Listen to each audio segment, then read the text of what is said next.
भाई माने आज देखंतु जाजपुर कालियापाणी थाना रे आईआईसी दबंगिरी।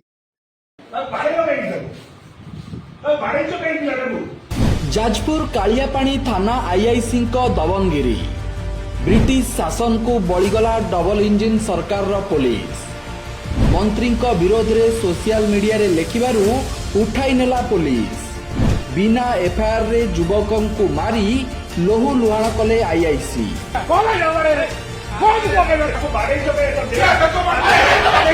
बिना अभियोग रे जने युवकों को मारी लहुलुहाण करिसंती जाजपुर कालियापाणी थानार आईआईसी शिव बेहेरा।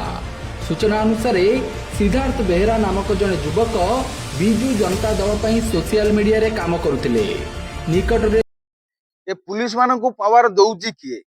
युवकटी को निस्तुक माड़ मारिच कहीं मारिच ना सी बीजेडी ना बीजेपी ना गोटे कौन वीडियो पोस्ट करथिला ताकू कौन ता घर जाइए उठे आणिकी ताकू निस्तुक माड़ मारिच कहीं ना वीडियो बनैला बेलू तुम सत्यटा सब पदा को पलि आउची।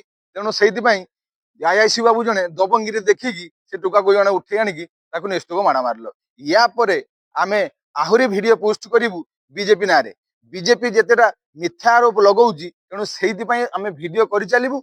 देखिबा या परे आईटीसी कॉलेज पिला माननकु केमिति से उठेकी नबो आमे रास्ता आंदोलन करिवु आउ रास्ता आंदोलन करिकी तुमको देखै देबु जे आमे बीजेडी पई काम करजु ना बीजेपी के पई काम करजु। आमे एठी बीजेपी पई काम करूनु कि बीजेडी पई काम करूनु आमे जेटा कहूजु आमे सत्यता कहूजु। तमरो जदि सत्यता कहिवार अछि जानिवार अछि ताले तमे सत्यता को आनो एवं तुमे जोटा करूज सेटा आमे कहला बेलकु पोस्ट कला बेलकु तुम कोन ना फाटी जाउची तुम कोन सब सत्यता करूज एवं तुमे पुलिस मानकु एमिति पावर केमिति देइजो जे समाने घरु जाइके उठेई नेकी तांको निस्तुक माड़ मारिबे।